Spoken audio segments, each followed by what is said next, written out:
Hello everybody. If you make t-shirt quilts, I hope you stick around. I'm going to show you an almost foolproof way to cut your interfacing so that it fits the exact size of your t-shirt quilt block. And I will be showing you that in today's video. So I'm making a t-shirt quilt. All the blocks are going to be different sizes, but this technique works on quilts that you are making with your t-shirts where all the blocks are the same size. I'm going to show you the way that I've been cutting my interfacing the past maybe 9 or 10 quilts that really saves interfacing, saves time, and is very accurate. I've already cut apart my t-shirts, separated the fronts from the backs.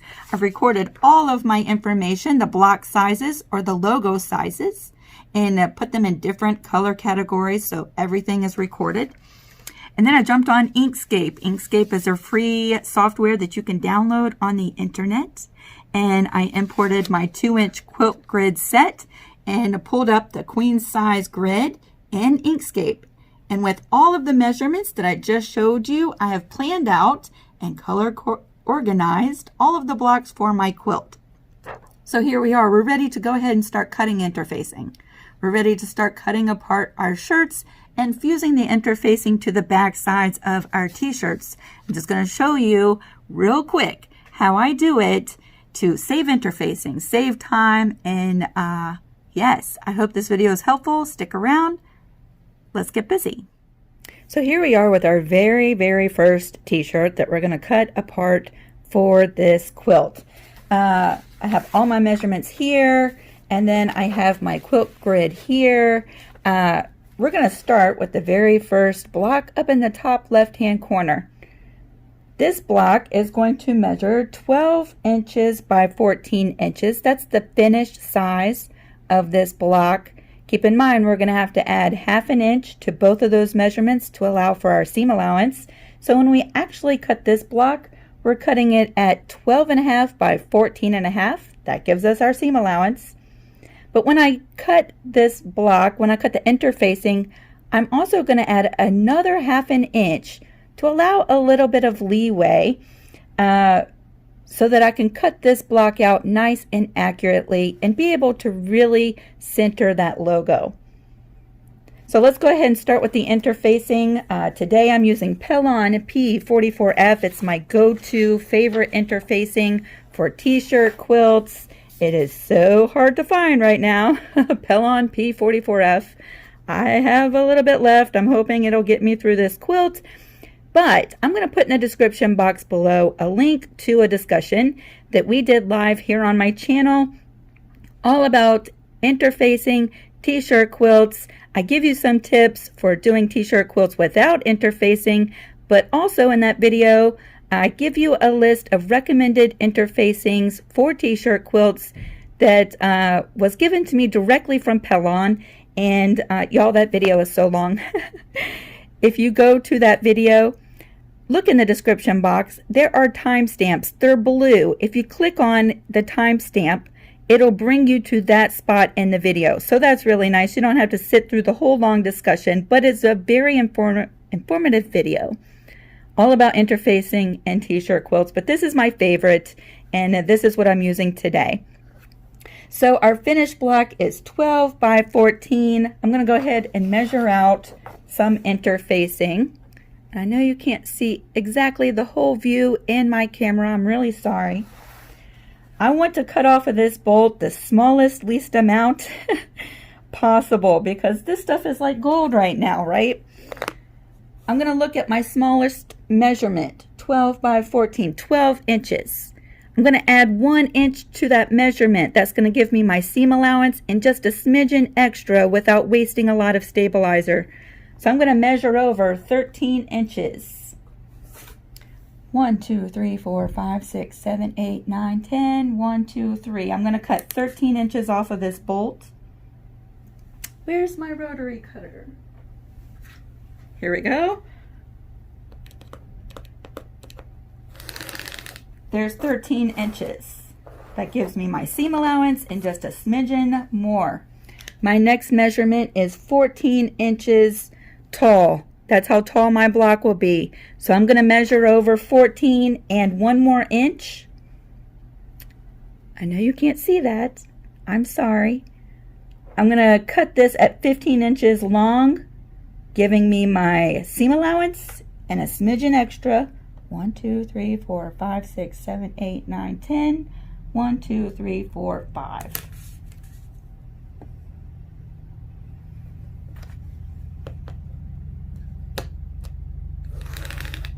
So here's the piece of stabilizer for my block without wasting a ton of interfacing. And y'all, this little tiny piece left over, this goes in a box right underneath of my table.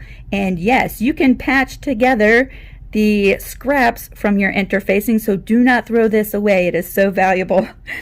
I throw this in a box, and when I'm doing smaller blocks or I'm doing a bigger block, I can piece these together or just put them on the back side of my logos and just fuse them in different pieces to cover the back side of my logo. So don't throw these pieces away.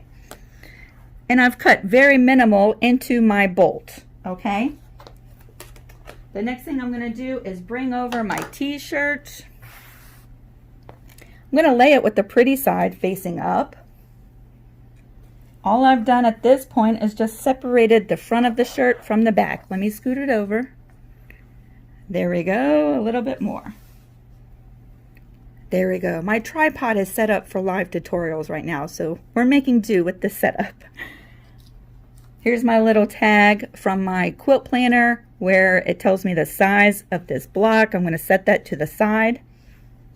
And now with my interfacing cut just a smidgen bigger than my block, I can use this as my template, right?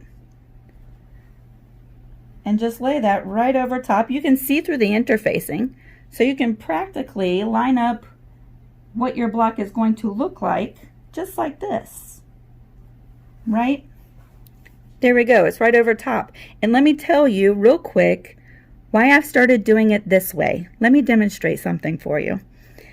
A lot of shirts, this is the way I used to do it. I used to sort of guess. Now this one, you can see the logo on the back because it's a white shirt and it's an airbrush logo. The paint came through, so this one would not be that difficult to kind of guess where to put the interfacing, right? You can see through this one. Let me bring over another shirt.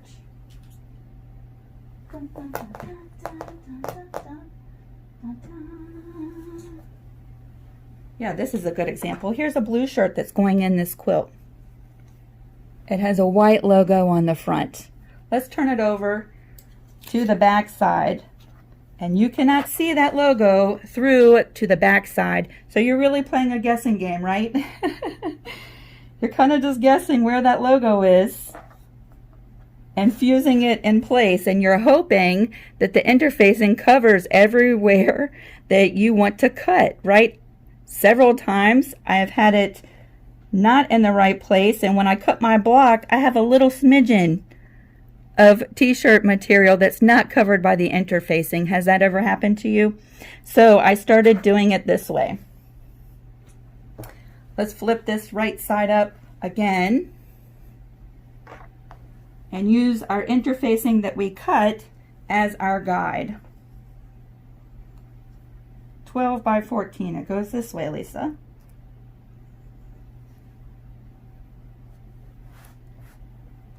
That's what our block is going to look like right there. Now I'm going to take my rotary cutter and I'm going to trim away all the extra right up to the interfacing.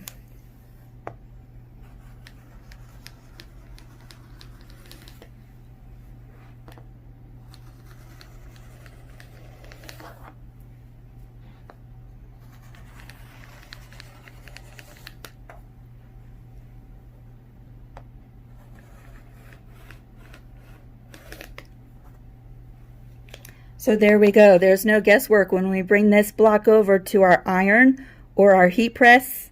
When we flip this pretty side down and we want to fuse our interfacing, now we can just line up the interfacing right onto our block. And when we cut it at 12.5 by 14.5, we're not going to have any spots of our t-shirt logo that's missing interfacing on the sides, and we have wasted no interfacing, just a little tiny smidgen, just a smidgen. right? So I hope you have found this helpful. If you have any questions, jump down to the comment section down below, and I will be glad to help you. And until I see you next time, have fun creating. Bye, everybody.